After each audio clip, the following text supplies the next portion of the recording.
HS24 news కి స్వాగతం. నేను విజయ. డీటెయిల్స్ లోకి వెళితే అనకాపల్లి జిల్లా డిఎల్పురం వద్ద వాటర్ ఫ్రంట్ ను క్యాప్టివ్ పోర్ట్ నిర్మాణం కోసం Arcelor Mittal Nippon Steel India Limited కు కేటాయిస్తూ కూటమి ప్రభుత్వం ఉత్తర్వులు జారీ చేసింది. 2.9 కిలోమీటర్ల వాటర్ ఫ్రంట్ పొడవు ప్రాంతాన్ని పోర్టు నిర్మాణానికి అనుమతించింది. భారత నౌకాదళానికి చెందిన NAOB రాంబిల్లి పోర్ట్ ఏర్పాటునకు ఇచ్చిన నోటిఫికేషన్ ప్రకారం 3 నాటికల్ మైళ్ల బంఫర్ జోన్ కు వెలుపల ప్రస్తుతం కేటాయించిన ప్రాంతం ఉందని ప్రభుత్వం పేర్కొంది. పోర్టు నిర్మాణానికి కేంద్ర రక్షణ, హోం, షిప్పింగ్ మంత్రిత్వ శాఖలతో పాటు ఇతర చట్టబద్ధమైన ఏజెన్సీల నుంచి అవసరమైన NOCలను అర్సిలార్ మిత్తల్ సంస్థ పొందాలన్న నిబంధన ప్రభుత్వం విధించింది. వైఎస్ఆర్సీపీ నేత, మాజీ మంత్రి కాకాని గోవర్ధన్ రెడ్డిపై పోలీసులు లుకౌట్ నోటీసులు జారీ చేశారు. క్వాజ్ అక్రమ తవ్వకాలు, రవాణా నిబంధనలకు విరుద్ధంగా పేలుడు పదార్థాల వినియోగంపై పోలీసులు విచారణకు అతను హాజరు కాకపోవడంతో పోలీసులు ఈ నోటీసులు ఇచ్చారు. కాకాని దేశం విడిచి వెళ్లకుండా ఈ మేరకు చర్యలు తీసుకున్నారు. అన్ని ఎయిర్పోర్టులు, సీపోర్టులకు పోలీసులు సమాచారం ఇచ్చారు. ఇప్పటికే కాకాని గోవర్ధన్ రెడ్డి ముందస్తు బెయిల్ పిటిషన్ను హైకోర్టు తిరస్కరించింది. 26/11 ముంబై ఉగ్రదాడిలో కీలక నిందితుడు తహవూర్ రానాపై NIA నమోదు చేసిన కేసును వాదించడానికి స్పెషల్ పబ్లిక్ ప్రాసిక్యూటర్గా నరేందర్ మాన్ను కేంద్ర ప్రభుత్వం నియమించింది.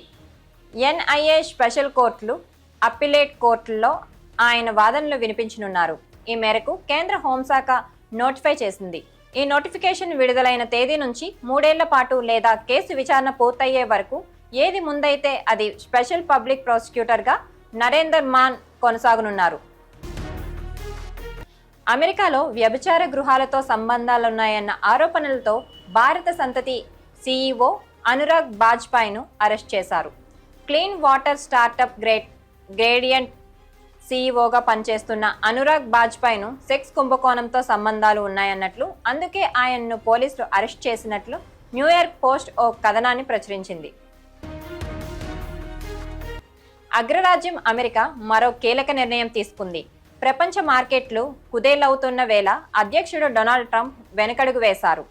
ఇటీవల పలు దేశాలపై విధించిన సుంకాలను 90 రోజుల పాటు తాత్కాలికంగా నిలుపుదల చేస్తున్నట్లు అమెరికా ప్రకటించింది. అయితే ఈ నిర్ణయం చైనాకు వర్తించదని పేర్కొంది. అంతేకాకుండా చైనాపై సుంకాలను 104 నుంచి 125% పెంచుతున్నట్లు వెల్లడించింది. చైనా తప్ప మిగిలిన దేశాల వస్తువులపై 10% బేస్ లైన్ సుంకం మాత్రం కొనసాగుతుందని ట్రంప్ సర్కార్ స్పష్టం చేసింది. 75 కంటే ఎక్కువ దేశాలు తమతో వాణిజ్య చర్చలు జరిపాయని తెలిపింది. ఆయా దేశాలు ప్రతీకార సుంకాలు విధించకపోవడం వల్ల తాను ప్రకటించిన టారిఫ్లను 90 రోజుల పాటు తాత్కాలికంగా నిలుపుదల చేస్తున్నట్లు ట్రంప్ సామాజిక మాధ్యమాల ద్వారా వెల్లడించారు. మరిన్ని అప్డేట్స్ కోసం keep watching HS24 news. Please like, share, subscribe our channel.